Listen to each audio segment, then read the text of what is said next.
నమస్కారం అండి. నా పేరు సుమా కనకాల. అంటే అన్ని ఊర్లు తిరిగేసి అన్నీ చేసేసి నాతో ఒక్క ఇంటర్వ్యూ కానీ ప్రీ రిలీజ్ కానీ చేయకుండా సినిమా రిలీజ్ చేసేద్దాం అనుకున్నారు మీరు. అనుకున్నారు ఆ భయం వేసే ముందు అర్జెంట్గా సుమా గారితో పెట్టండి, మిగతా ఇన్ని క్యాన్సిల్ చేసినా పర్లేదని ముందు ఇన్ని పక్కకు తోయండి, ముందు సుమా గారితో కంప్లీట్. మొన్న జనవరి పోస్ట్పోన్మెంట్లో నా హస్తం కూడా ఉందిలేండి. అయినా ఆర్ఆర్ఆర్ అంటే మీరు రాజమౌళి, రామ్ చరణ్, ఎన్టీఆర్ అని మాత్రం అనుకుంటున్నారా? నేను ఉన్నాను. ఎన్టీఆర్ లేదా రామారావు అంతే. సరే రామారావు, ఎన్టీఆర్, మేము ఆర్ వేసుకున్నాము అంటే మీరే అనుకుంటున్నారు. నేను ఉన్నాను. సుమా రాజీవ్. మేము సౌలభ్యం కోసం మార్చుకుంటూ ఉంటాం. So finally March 25th release అవుతుంది సినిమా. గొంతెందుకు కొంచెం గీర పట్టేసింది, వాగి వాగి మాట్లాడి ప్రతి ఫంక్షన్ లో. తారక్, నీకు గ్యాప్ 1 month వచ్చింది కానీ నువ్వు కూడా నాకన్నా ఎక్కువ మాట్లాడావు. నా గొంతు గీర పైగా ఒక్క లాంగ్వేజ్ మాట్లాడింది, తమిళ్, కన్నడ, మలయాళం తప్ప ఆల్మోస్ట్ అన్ని మాట్లాడేసావు. మలయాళం నువ్వు ఉన్నావు కదా. సో గీర ఏంటంటే ఆల్మోస్ట్ ఎప్పుడు కన్నాంబ టైం నుంచి నేను మాట్లాడుతూ ఉన్నాను. మరి పట్టదా? మీరే చెప్పారు. గారితో ఒక ఇంటర్వ్యూ అయింది, తెలుసు. అందులో అడిగారు ఇలా సుమ గారిని ఫ్యూచర్లో మీ సినిమాలు చేస్తే ఏం చేస్తారు? నిర్మలమ్మ, ఛాయాదేవి గారు, వాళ్ళందరూ యంగ్ గా ఉన్నప్పుడు నిర్మలమ్మ గారు ఇలా నోరేసుకొని పడిపోయే ఒక గడుసు అత్త, ముసలావిరి, అలా క్యారెక్టర్స్ కి పర్ఫెక్ట్ గా ఉంటాం. రాజీవ్ కూడా ఉండాలి అందులో, నోరు పడిపోయిన మొగుళ్ళలాగా. రాజా, ఇది వినడానికి చాలా బాగుంది Raja. So finally March 25th release అన్నప్పుడు మీ ఫీలింగ్స్ ఏంటి? ఏ అబ్బా, బి యా, సి ఇది నిజం, డి ఇక నెక్స్ట్ ప్రాజెక్ట్ చూసుకోవచ్చు. అది మీ ఫీలింగ్. నాకు ఇంకా నమ్మకం లేదు. నాది ఏ అబ్బా ఇది. ఇప్పుడు టక్కని చెప్పండి, ఫస్ట్ సీన్ ఏం షూట్ చేశారు మూవీలో? ఆయన ఏదైతే అప్పుడు ఒక ఇద్దరు హీరోస్ రెడీ, November 11th అనుకుంటా కదా, 11th ఓపెనింగ్ చేసాము. దాని తర్వాత ఫస్ట్ షాట్ ఒక బైక్ మీద వస్తూ ఉంటాం ఇద్దరం. ఆయన అమ్మా ఇద్దరు హీరోస్ రెడీ అని చెప్పి యాక్షన్ అని అంటారు. ఒక వీడియో రిలీజ్ చేశారు కూడా. ఆ రోజు మీ మనోభావాలు ఏంటి? అప్పుడు అనుకున్నారా ఇలా ఈ 2022 వరకు వస్తుందా, లేకపోతే ఆ రోజు what was the feeling Charan? అసలు ఆ రోజు ఫాస్టెస్ట్ రాజమౌళి గారి ఫిల్మ్ అయిపోతుంది అసలు అంతే అనే ఫీలింగ్ లో ఉన్నారు. 2020లోనే రిలీజ్ అనుకున్నాం. అందరికీ ఆ నమ్మకమే అంతే. మీకండి? మీకు అలాగే ఉన్నారు మీరు. కానీ జనరలీ వేరే వాళ్ళ సినిమా రిలీజ్ అయిన తర్వాత బయటకు వెళ్ళి మైక్లో మాట్లాడేవాళ్ళు సూపర్ డూపర్ హిట్ అంటుంటారు. మీ సినిమాల విషయానికి వచ్చేసరికల్లా వాడు ముందు రోజే వాడు అన్ని తీసి పెట్టేసుకుంటాడు. బికాస్ ఎనీవే ఆ గ్యారంటీ ఉంది కాబట్టి రాజమౌళి గారి మీద ఆ నమ్మకంతో మేము థియేటర్స్కి వెళ్ళిపోతూ ఉంటాం. So we are all eagerly waiting for March 25th అండి. ఐ డోంట్ థింక్ ఇది మీ సెలబ్రేషన్ మాత్రమే కాదు, ఇది whole of India and movie lovers celebrate చేసుకోవడానికి వెయిట్ చేస్తున్నటువంటి ఒక టైము. అంటే ఒక పండుగ వస్తే ఎలాగైతే ఎంజాయ్ చేస్తారో అలాంటి ఒక రోజు కోసం మేము అందరం వెయిట్ చేస్తున్నాము. And we are proud that you are from here, from Hyderabad. Thank you. Super. ఇప్పుడు జనరలీ ఏంటంటే రకరకాలైనటువంటి మీమ్స్ మూవీస్ మీద వస్తూ ఉంటాయి. రాజమౌళి గారి సినిమాల మీమ్స్కి ఒక స్పెషాలిటీ ఉందన్నమాట. మీకు తెలుసు కదా, బాహుబలి అప్పుడే రకరకాలు వచ్చాయి. అంటే డైరెక్షన్ డిపార్ట్మెంట్లో ఉండేవాళ్ళు కుర్రాళ్ళుగా ఉండేవాళ్ళకి పెళ్ళిళ్ళు అయిపోయాయి, పిల్లలు పుట్టేశారు, ఆ పిల్లలకు కూడా ఆ తర్వాత సంబంధాలు చూడడం మొదలెట్టారు లాంటి మీమ్స్ కూడా వచ్చాయి. అంటే మెట్రోకి పిల్లర్ వేశారు, మెట్రోలు వచ్చేసాయి, అవి ఫామ్ అయ్యి స్టేషన్లు కూడా అయిపోయాయి అనేది. మరి ఇప్పుడు దీని మీద కూడా చాలా మీమ్స్ వచ్చాయి. ఒక్కొక్కటి చూసుకుంటూ వెళ్దామా ఏమేమి వచ్చాయో? సో ఇవాళ మీమర్స్ స్పెషల్ ఎపిసోడ్ అనమాట, dedicated to all the memers. Because వాళ్ళు బోలెడంత ఎఫర్ట్ పెట్టి వాళ్ళు కూడా దాంట్లో డైరెక్షన్ చేసి వాళ్ళ టాలెంట్ అంతా చూపిస్తూ ఉంటారు కాబట్టి ఒక్కొక్కటి చూద్దాము. Meme 1, RRR starts rolling today. Fans boy అన్న, బాయ్ చరణ్ అన్న, బాయ్ తారక్ అన్న. రాజమౌళి గారు లాక్కుంటూ కానీ ఇలా ఇద్దరికి సమానమైనటువంటి ఫ్యాన్ బేస్ ఉంది. వీళ్ళని ఇలా డైరెక్ట్ చేయాలి అన్నప్పుడు 2 హీరోస్ మీరు స్పెషల్గా ఏదైనా డైట్ తీసుకున్నారా? డైటా? ఏదైనా ఫుడ్ వీళ్ళని హ్యాండిల్ హ్యాండిల్ చేయడం అనేది మామూలు విషయం కాదు. చరణ్ ఏమో తెలియదు కానీ మిస్టర్ తారక్ గారిని డైట్ ఏం తీసుకోలేదు. రమగారు ఏమైనా వీళ్ళతో షూటింగ్ చేస్తున్నావు ఇవాళ తినేసెళ్ళు అలా ఏం లేదు. కొంచెం బీపీ ఎక్కువ రేజ్ అయ్యి దాన్ని తగ్గించుకోవడానికి మిల్క్ షేక్లు, ఐస్ క్రీమ్లు అవి ఎలాగ రమ ప్రొవైడ్ చేయదు కాబట్టి స్విగ్గీలో కొట్టి స్పెషల్గా తెప్పింది. బీపీ మీకు బాగా రైజ్ అయినప్పుడు జనరల్లీ ఏం చేస్తారు మీరు చెప్పండి? మైక్ పగలు కొడతారు.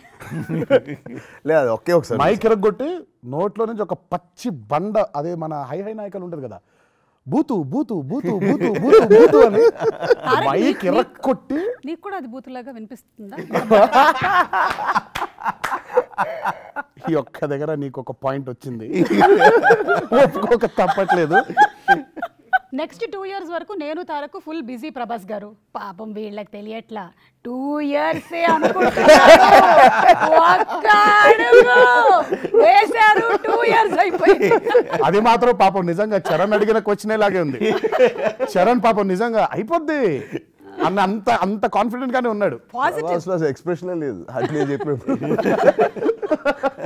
ఇది చూడండి. బట్ డెఫినెట్ గా 2021 2022 వరకు సినిమా వెళ్దాం. 2020లోనే వస్తుంది, అది మాత్రం గ్యారంటీ. ఏంటి సార్ అది?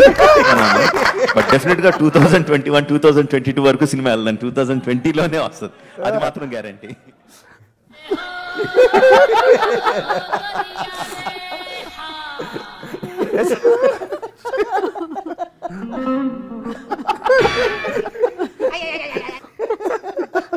ఫైనల్లీ 2020 నుంచి 2022 వరకు వచ్చింది. ఆ ప్రెస్ మీట్ పెట్టిన రోజు కరోనా వచ్చుద్దా లేదా తెలియదు మనకి. అవును, 2021-22 అవ్వదు అని మాత్రం అంత ఖచ్చితంగా ఎలా చెప్పాడా ఆయన? అవ్వదు అని గ్యారంటీతో చెప్పాము. అంటే 21-22 ఎలా? ప్రీవియస్ ఎక్స్పీరియన్సెస్ అంతే. అదే ఆయన గురించి ఆయనకు తెలుసు బాగా. లేదు లేదు, ఒక ఈగ, ఒక మర్యాద రామన్న, ఇవన్నీ ఎంత అండి? 6 months?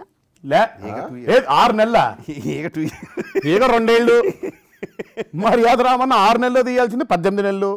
లక్కీగా ఈగ కాబట్టి 2 years పట్టింది. బొద్దింకైతే ఇంకొంచెం ఎక్కువ 4 years. జంతువుని బట్టి పెరుగుతుంది.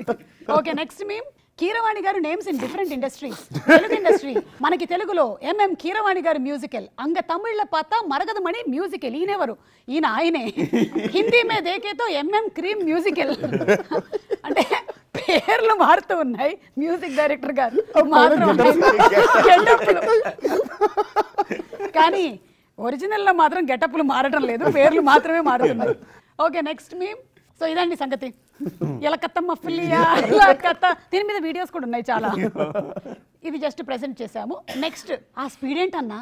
సాంగ్ ఇంకా 1.5x లో పెట్టినా కూడా అన్ని చెక్ చేసుకున్నాము, అయినా ఏంటి స్పీడ్ అంటే స్పీడ్లో పెట్టారేమో అని ఒక ఫీలింగ్. కాదండి, మీకు ఎలా అనిపించింది చరణ్? అసలు ఇన్నిసార్లు మళ్ళీ ఇంకొకటి అన్నప్పుడు మీ ఇన్నర్ అందరు బాహర్ లాగా మీ ఇన్నర్ వాయిస్ ఏంటి? ఇందాక లూప్ అని వచ్చింది కదండి, ఆ లూప్ లోకి వెళ్ళాం అంతే. చేస్తూ చేస్తూ చేస్తూ మకాలు పడిపోయి మేము పడిపోయి, అంటే ఫీలింగ్స్ లేవు మీకు? ఇంకా ఫీలింగ్స్ లేవు అసలు, లేవు. చేస్తూ ఉన్నారు మీరు అంతే. ఓ మరమనిషి ఒక స్పై క్యామ్ కనుక అలా నెమ్మదిగా రూమ్ లోకి వచ్చి ఉంటే అయిపోయి ఇలా పడిపోవడం అంతే, సోయి లేకుండా. రాత్రి కళలు కూడా సింక్ లోనే ఉండాలి బాబోయ్. మీరు కాదు, సాంగ్ బయటకు వచ్చిన తర్వాత మాక్సిమం ఇండియా అంతా నాటు నాటు నాటు ఇందులోనే ఉన్నారు. కానీ చరణ్ ఇన్నర్ ఫీలింగ్స్ ఏమై ఉంటుంది తారక్ ఆ టైంలో లోపల? అంటే మళ్ళీ 1 more ఇంకొకటి. ఇప్పుడు నేనన్న ఫీలింగ్స్ ఏంటి? అబ్బా ఇంకా ఆపు జక్కన్న, ఆపండి ప్లీజ్. నేను లోపల చరణ్ అదే వాయిస్. తారకం చూస్తా చెప్తాడని మీరు చెప్పరు, బయట కండం ఇలా మామూలుగా ఇలా చూసి అంటాడు కదా, జక్కన ఏంటిది వచ్చింది కదా బాగా అంటే నాతో, వచ్చింది కదా బాగా జక్కన, వచ్చింది కదా బాగా. మీరు మాత్రం ఇలాగే నవ్వేస్తారు కదా, అంటే ఏం చెప్పినా ఇలా నవ్వేసి ఆ తర్వాత ఆ టైంలో నవ్వితే కొంచెం బీపీ రైజ్ అవుద్ది. ఓకే. నా జీవితంలో మాత్రం అసలు ఒక్కసారి అబ్బా ఆ మానిటర్ అది ఎక్కడుందో దాన్ని ఎరగొట్టేద్దాం అన్నంత ఫీలింగ్. మామూలుగా ఇప్పుడు అంత స్పీడ్లో వెళ్తుంది కదా, అంత స్పీడ్లో ఎవరైనా చూస్తారా? సింక్ వెళ్ళిపోద్ది కదా, ఆ పాటను ఎలా చూడాలి? అలాగే చూడాలి. Step freeze. మేము ఇలా ఇలా ఇలా అదిగో తారకాయ కొంచెం పైకి వెళ్ళిపోయింది. పైకి వెళ్ళిందా? మామూలుగా వదిలేయండి, ఈక్వల్గా వెళ్ళింది కదా, బాగానే వెళ్ళింది. అట్ట కాదు, అలా పాజ్ చేసి అదిగో ఒకటి పైకి ఉంది, ఒకటి పైకి ఉందా, ఇప్పుడు అక్కడికి ఎలా పెట్టాలి? నేను అన్నాను ఒక్కొక్కరికి ఒక్కో స్టైల్ ఉంటుంది కదా జక్కన్న, అది అలా ఉంటుంది. తన స్టైల్ తంది, నా స్టైల్ నాది. ఇద్దరు స్టైల్స్ని మీరు క్యాప్చర్ చేయడానికి ట్రై చేయాలి, కానీ ఇద్దరు ఒకటే లాగా ఆడడం. నాకు ఆ స్టైల్ ఈ స్టైల్ కాదు, నాకు స్టైల్ ఉంది. అలాంటి సినిమా ఇంత ఉంది కదా, నాకు ఆ కోకోకోలానే కావాలి, ఇలా నాకు ఆ స్టైలే కావాలి. స్టెప్ ఫ్రీ సుమా నిజంగా రాక్షసు. I understand. అన్యాయం. బట్ ఇవాళ అదే మాట్లాడుకున్నారు. అంటే ఈయనకి చాలా ముందు చూపండి, ఎప్పుడైనా ఈయనకి దూరదృష్టి ఎక్కువ కదా. ఇలాంటి మీమర్స్ అందరినీ దృష్టిలో పెట్టుకున్నారు. వాళ్ళ పని ఏంటి, ఏదైనా ట్రైలర్ రాగానే ఈ షాట్ అక్కడిది, ఆ షాట్ ఇక్కడిది, ఇలాంటివన్నీ చేస్తూ ఉంటారు కదా. సో వాళ్ళకి అవకాశం ఇవ్వకుండా ఈ కాలు పైకి వెళ్ళింది, ఈ కాలు కిందకి వెళ్ళింది అని వాడు సర్కిల్ వేస్తాడు. అది లేకుండా చేశారు. వేస్తే ఏమొద్దు, వేస్తాడు. వేయకూడదని వేశారు. మీరు ఇంకోటి అడగాల్సింది 17 టేకుల తర్వాత ఏ టేక్ ఓకే చేశారు? అప్పుడు ఏ టేక్ ఓకే చేశారు? ఇప్పుడు నాకు అది తెలియట్లేదు. మీకు తెలుసా అండి? మీకు ఆఫ్ కోర్స్ తెలుసు ఆయన. ఎడిటింగ్ లో చూసినప్పుడు ఏది పర్ఫెక్ట్ గా ఉంటుందో రెండో టేక్ ఏంటంటే అవునా? ఏదో సుమారుగా ఎడిటింగ్ లో చూసినప్పుడు ఏది బాగుందో అన్ని రకాలుగా 17 కావాలా సార్? 17 సార్లు రెండోలో కూడా చూస్ చేసుకోవచ్చండి. రెండోదే బాగుండేది కదండి. కాదండి, ఇంకా ఏదో పర్ఫెక్షన్ వస్తుందని చెప్పి చేస్తాం. మీరు చేయలేకపోయారు అంతకన్నా పర్ఫెక్ట్. అందుకని ఎంత మాట ఏమంటివి మీరు చెయ్యలేకపోయారంటీరా. ఇప్పుడు చేస్తారు వాళ్ళు, కావాలంటే 2 కాళ్ళు ఒకటే దగ్గర పెట్టి. అల్పులు అధములు అయిన వాళ్ళ గురించి మనకి ఇక్కడ అసందర్భ ఎంత మాట మిమ్మల్ని కూడా అనేసారు. లేకపోతే మేము కాకపోతే ఆయన ఏమని చూస్తా. కమాన్, ఐ ఛాలెంజ్. అవును రాజమౌళి గారు, మీరు ఎప్పుడైనా ట్రై చేశారండి ఆ స్టెప్? ఒకసారి చేయొచ్చు కదా. లేదు, అన్నిసార్లు చూశారు కదా ఫ్రీ. ఇప్పుడు నేను మొన్న ఆయన దగ్గర మాట తీసుకున్నాను, ఈ సినిమా సక్సెస్ అవుతే కాదు, అయిపోయింది. ఆ సక్సెస్ అయిన రోజు ఆడియన్స్కి థ్యాంక్స్ ఎలా చెప్పాలి? ఆయన నాటు స్టెప్ వేయాలి. మేమిద్దరం ఫ్రీజ్ చేసి ఇది ఇక్కడ ఇలా వెళ్ళింది, ఇది అలా వెళ్ళింది, కరెక్ట్ గా పెట్టాలి. అంటే ఆయనతో పాటు జోడి ఇంకొకళ్ళు ఉండాలి కదా. కీరవాణి గారు అయితే బెటర్ అంటారు. ఇప్పుడు దీంట్లో విఎఫ్ఎక్స్ మిక్స్ చేద్దాం, ఆయనతో ఆయనే 2 సార్లు వేయాల్సి వస్తుంది. వేరే డ్రెస్. అంటే మీరు ఎప్పుడైనా ఇన్సైడ్ సీక్రెట్ గా ఎవరు లేనప్పుడైనా ట్రై చేసి చూసారా? అలాంటి ఆలోచనలు నేను రావు. లేదు, చేశారు ఒకసారి బాంబేలో. సార్ బాంబేలో చేసాం. బాంబేలో నా క్యారవాన్ లో చేశారు. సర్లేండి, ఎన్ని ప్రమోషన్స్ ఎక్కడెక్కడ తిరిగారు, మీకు మాత్రం ఏం గుర్తుంది? ఓకే, నెక్స్ట్ నీ సీన్ అయిపోయిందా? ఏంటైపోయేది, పొద్దున్నుంచి తీస్తానే ఉన్నాడు జక్కన. అయితే నేను గిల్లుతా, నువ్వు స్టార్ట్ చెయ్యి. ఎంతకి తెగించారా? ఇందులో జోక్ ఏం లేదు, ఇది నిజం. ఇందులో జోక్ లేదు, నవ్వడానికి ఇది మేము కాదు. ఇది కరెక్ట్ గా అంటే నాకు తెలిసి ఇది ఎవరో RRR టీమే క్రియేట్ చేసి ఉండొచ్చు కూడా, చెప్పలేము. గోస్ట్ మీమ్స్ అంటారు వీటిని. కార్తికేయ చేసి ఉంటాడు కూడా. ఇందులో నీ హస్తం ఉందా? నేను ఒక్క సీక్రెట్ వెల్లడించొచ్చా? yes please. ఎలాంటి రాజమౌళి ఎలాంటి దర్శకుడా అని నేను వద్దంటే ఆగిడట్టు కాదండి. ఈ సీక్రెట్ మాత్రం, ఇది మాత్రం బాబోయ్, నాకు ఇన్నేళ్ల నుంచి, దాదాపు 20-21 సంవత్సరాల నుంచి తెలుసుగా. అసలు నాకు ప్రతిసారి ఒక కొత్తలా కనిపిస్తాడు కదా. బాంబేలో ప్రీ రిలీజ్ ఈవెంట్ అయిపోయింది. మమ్మల్ని అలా పైకి 100 అడుగులు ఉంటుందా, 180 అడుగులు ఉండొచ్చులే. మీకేం తెలుస్తుంది, ఇక్కడ నుంచి చూస్తే మీకు అలా అనిపిస్తుంది, మా పై నుంచి చూస్తే రోపులు కట్టి ఈయన గుర్రంలోంచి రావాలి, నేను బైక్లోంచి రావాలి. దీనికి మాకు రిహర్సల్స్. నేను ప్రీ రిలీజ్ ఈవెంట్కి రిహర్సల్స్ ఏంటి కార్తికేయ అన్న? అదే బాబా మామూలుగా ఒక పని చేయడుగా. ఇప్పుడు నువ్వు ఆయన గుర్రంలోంచి నువ్వు బైక్లోంచి రావు, గుర్రంలోంచి బైక్లోంచి రావడం ఏంటి, మామూలుగా ఇలా రావచ్చు కదా అన్న. పైనుంచి రావాలంట అన్నాడు, పైనుంచి రావడం ఏంటని. రిహర్సల్ అయిపోయింది, రానే వచ్చింది ఆ తరుణం. మాకేం తెలియదు, వచ్చాం, ఊపాము, అందరూ ఫ్యాన్స్ అందరూ హ్యాపీ, వచ్చాం, ఇలా అనుకున్నాం, వెళ్ళిపోయి కూర్చున్నాం, సైలెంట్గా ఉన్నాం, అంత అయిపోయింది. ఓ రోజు హైదరాబాద్కి వచ్చిన తర్వాత కార్తికేయ ఫోన్ చేశాడు, అన్నా అని. ఏం నాన్న అన్న. కార్తికేయ అన్నా అన్నాడంటే ఏదో పెంట ఉన్నట్టు అన్నాడు. ఏం నానా అన్నా. ఇది ఫోన్లో కాదు, సారీ ఫోన్లో కాదు, ఫ్లైట్లో తిరిగి వస్తున్నాం బాంబే నుంచి.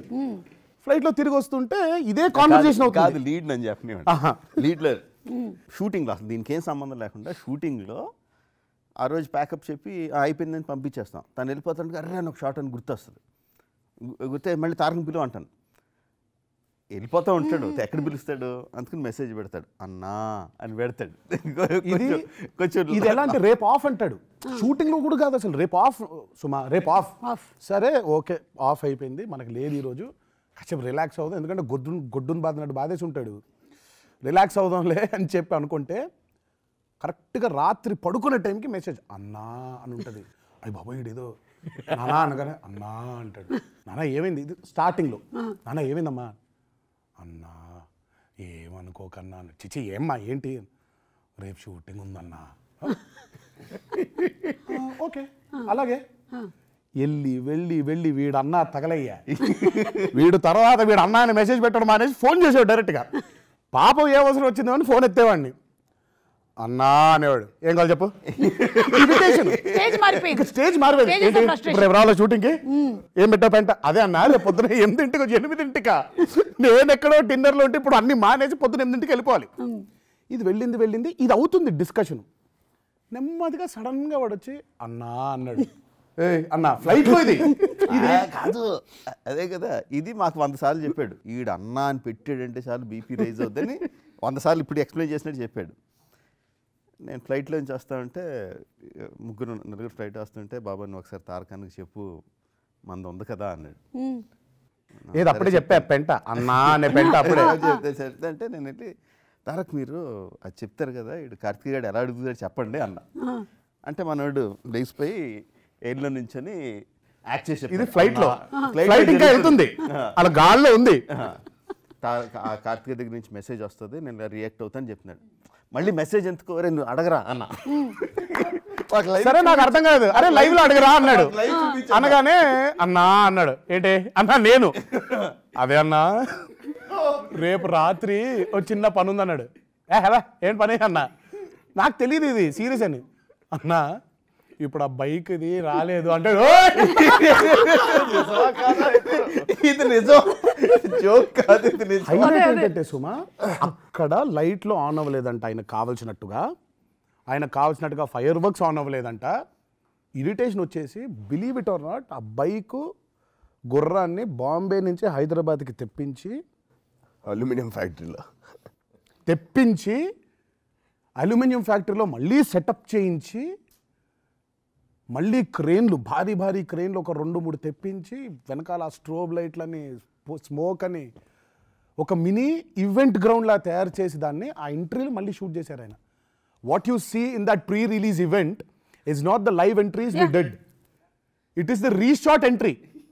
నేనే ఇంకేం మాట్లాడతాం, దండం పెట్టేసా, బాబోయ్ నీకో దండం, ప్రీ రిలీజ్ ఈవెంట్ కూడానా, లేదంటే ఆ లైట్ సరిగ్గా ఆన్ చేయలేదంటాడు. లైట్ సీజీలో వేసుకున్నా. నువ్వు ఉన్నంత వరకు తెలుగు ఫిలిం ఇండస్ట్రీని ఎవరు ఏం చేయలేదు. ప్రీ రిలీజ్ ఈవెంట్స్ అసలు ఎందుకు, డెడికేషన్ అటువంటిది. మరి ఐఎమ్ టెలింగ్ దట్ తారక్ అంటే మనకి యమదొంగ అప్పుడంతా ఇంకా ప్రీ రిలీజ్కి రిహర్సల్స్ చేయించలేదు, కానీ ఆల్మోస్ట్ బాహుబలి అంతా మాకు బాగా ఎక్స్పీరియన్స్. నాకు వల్లమ్మ మామూలుగా ఇందులో ఫ్రస్ట్రేషన్ వచ్చేసేది కదా, వల్లమ్మ దగ్గరికి వెళ్ళి మామూలుగా అమ్మా ఏంటమ్మా తుక్కుని కూడా అసలంటే పిచ్చి నాన్న, పిచ్చి ముదిరిపోయింది, అది ముదిరిపోయిందమ్మా, ముదిరిపోయింది అనగానే సరే ఏదో చెప్తున్నారు కదా వల్లమ్మ అని. ఆ రోజు నిజంగా ముదిరిన పిచ్చిని చూశాను నేను. ముదిరిపోయింది, దీనికి పైగా అంటురోగం కాదు, అది పక్కోడికి అంటుకొని వాడికి వస్తుందా లేదు, అది ఓన్లీ ఆయన ఒక్కడి దగ్గరే ఉంటుంది ఆ వ్యాధి. కానీ గ్రేట్ తెలుసా, ఎందుకంటే ప్రీ రిలీజ్ ఈవెంట్స్ని కూడా అంత డెడికేషన్తో చేయడం అనేది నేను ఓన్లీ రాజమౌళి గారితోనే మాత్రమే. ఇంకా సబ్జెక్ట్ అర్థం కాలేదు, అంత డెడికేటెడ్ హీరోస్ ఉన్నారు కాబట్టి ఆయన అలా చేసుకుంటాడు. అది of course I'm telling that. I know, లక్కీగా బాహుబలి ప్రీ రిలీజ్ లో ప్రభాస్ గారు కరెక్ట్ గా దిగారు, లేకపోతే మళ్ళీ ఆయన్ని కూడా రిహర్సల్స్ జరిగాయి కదా ముందు రోజు, అన్ని రిహర్సల్స్ పైన నుంచి రావడం అన్ని అయింది ఆయనకి, కానీ కరెక్ట్ గా వచ్చింది లైట్.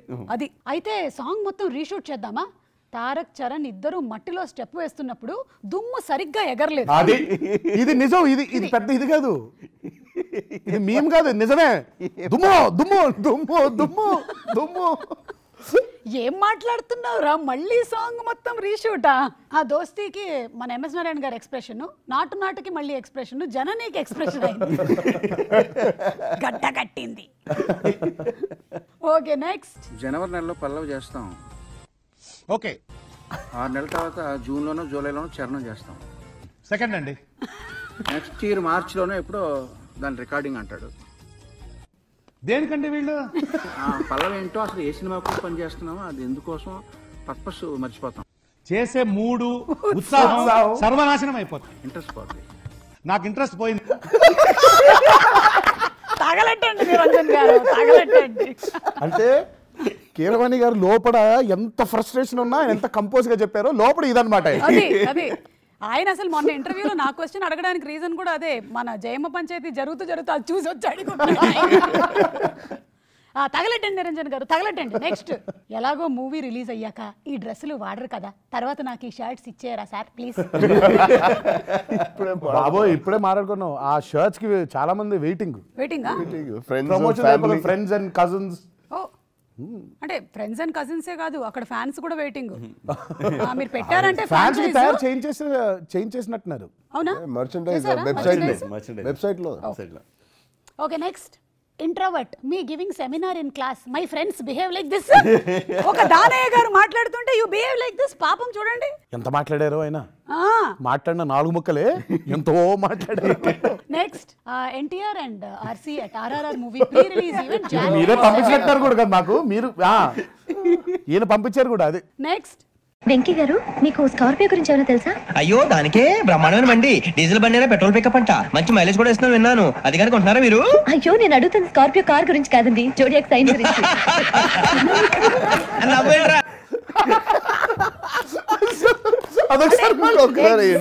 మళ్ళీ వేస్తే వెంకీ గారు మీకు స్కార్పియో గురించి ఏమైనా తెలుసా? అయ్యో దానికే బ్రహ్మాండమైన బండి, డీజిల్ బండి అయినా పెట్రోల్ పికప్ అంట, మంచి మైలేజ్ కూడా ఇస్తున్నాను విన్నాను. అది కనుక ఉంటున్నారా మీరు? అయ్యో నేను అడుగుతుంది స్కార్పియో కార్ గురించి కాదండి, జోడియాక్ సైన్ గురించి.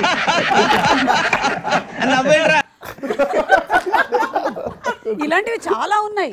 అంటే ఎగ్జాక్ట్లీ మీ లిప్ మూమెంట్లతో సహా మ్యాచ్ అయ్యేలాగా వేరే సినిమా డైలాగులు పెట్టి మ్యాచ్ చేసినవి, వాటిలోంచి కొన్ని తీసాం. నెక్స్ట్, నాన్ వెజ్ తినరా? నా వల్ల కాదండి, నాకెందుకో కోళ్ళను చూస్తే నా చెల్లెల్లాగా, మేకలను చూస్తే నా తమ్ముళ్ళగా అనిపిస్తుంటాయి. అదిగో పోని ఈ వీడియో చూసి దీనికి సాక్ష్యం ఫస్ట్ తిరిగింది ఎవరు? ఫస్ట్ రియాక్షన్ ఇచ్చేది ఎవరు? ఫస్ట్ తిరిగాడు. చూడండి మళ్ళీ కావాలంటే మళ్ళీ రివైండ్ చేయండి. అది చరణ్ తిరిగినందుకు నేను రియాక్ట్ అయినా. ఫ్రేమ్ టు ఫ్రేమ్ వెళ్దాం. నాన్ వెజ్ తినరా? నా వల్ల కాదండి, నాకెందుకో కోళ్ళను చూస్తే నా చెల్లెల్లాగా, మేకలను చూస్తే నా తమ్ముళ్ళగా అనిపిస్తుంటాయి. అది అలా అంటాడు కానీ ఓకే, నెక్స్ట్, RRR అసలైన అర్థం తెలుసా మీకు? రాను, రాలేను, రాలేకపోతున్నాను, లేదు వస్తున్నాను, వచ్చేసాను, అది ఇప్పుడు. ఓకే, నెక్స్ట్, మీరు ఎక్కడికి వెళ్ళినా వీళ్ళే కనిపిస్తున్నారేంటి ఆ మధ్య ప్రమోషన్స్? అక్కడ మీరు హాల్లో ఉన్నారు, క్లాస్ రూమ్ లో ఉన్నారు, అక్కడికి బాత్రూమ్. మీకైనా గుర్తుందా అసలు రోజుకి ఎన్ని చేశారో ఏమిటో ఆ ప్రమోషన్స్? లెక్క మానేసాం. టైం అంతే, ఇంక లెక్క ఎన్ని అన్నది లేదు. పొద్దున్న 8ంటికి మొదలు పెడితే సాయంత్రం 8ంటికి టైంలో మీకు అనిపించుంటుంది నేను సమయాన్ని, నేను ఎక్కడంటే అక్కడ ఉంటాను. అంటే మీమర్స్ రాజమౌళి గారు లాగానే సినిమా మీద, ప్రీ రిలీజ్ల మీద ఎంత ఇంట్రెస్ట్ అయితే పెడతారో అంతే ఇంట్రెస్ట్తో ఇన్ని తయారు చేశారు. వాటిలోంచి కొన్ని సెలెక్ట్ చేశాము ఇవాళ. So thanks to all the memers. It was fun. అంటే it was not hurting but it was fun. వాళ్ళ క్రియేటివిటీ నిజంగా హ్యాట్స్ ఆఫ్. అంటే వాళ్ళు చేసి పర్ఫెక్షను, చేసి టైమింగ్. అంటే నేనైతే సంవత్సరాలు చేస్తాను, ఇలా రిలీజ్ అయిందంటే అలా చేస్తూ ఉంటారు వీళ్ళు మీమ్స్. అవును, రియల్లీ హ్యాట్స్ ఆఫ్. మళ్ళీ ఇప్పుడు March 25th తర్వాత వాళ్ళకి ఎప్పుడు అవకాశం ఇస్తారంటారు? వాళ్ళకి నేను పెద్ద అవకాశం ఇవ్వలేదు. నేను ఏం చేసినా వాళ్ళు వేసుకుంటూనే ఉంటారు నన్ను. అంటే కాదు, నెక్స్ట్ సినిమా ఎప్పుడు స్టార్ట్ అవుతుందో దాని గురించి వాళ్ళు మీమ్స్ వేసుకోవాలి కదా. నేను చెప్పక్కర్లేదు, నేను చేయకపోయినా ఎప్పుడు స్టార్ట్ చేస్తానన్న దాని మీద కూడా మీమ్స్ చేస్తారు. వాళ్ళే వేస్తారు. వాళ్ళే వేసేస్తారు. ఈ మధ్య మీరు వాళ్ళ డేట్లు చూసుకొని మీ డేట్లు పెట్టుకుంటారు. బట్ కాకపోతే నిజంగా ఆయన అన్నట్టు ఈ వన్ సైడ్ కొట్టుడున్న ఈ ఇంటర్వ్యూలో ఆవిడ దగ్గర నుంచి రావడమే తప్ప అదే మంచి ఎంటర్టైన్మెంట్ ఇచ్చిన మీమర్స్ అందరికి కూడా హ్యాట్స్ ఆఫ్ నిజంగా. థ్యాంక్ యూ నన్ను బతికించినందుకు. చరణ్ మీరు కూడా ఏమైనా చెప్పాలని? అదే ఇదే మాట, సేమ్ వన్ సైడ్ కొట్టుడు మీకు శ్రమ లేకుండా వాళ్ళు చూసుకున్నారు, అలా చూసారు. Thank you. So thank you so much. Waiting for March 25th ఎదురు చూస్తూ ఉన్నాము. ఇక అయితే ఆపేదే లేదు, అంతేగా? ఇంకే రకంగానూ ఆపేది లేదు, ఇంకా ఆగదు. అది మీరు మర్చిపోయింది ఏంటంటే RRRలో కరోనాలో కూడా ఒక R ఉంది, అందుకని R కూడా వచ్చింది. ఇంకా ఏ ఆర్లు లేవు, ఓన్లీ RRR మాత్రమే. Thank you so much. Finally meeting all 3 of you. Thank you.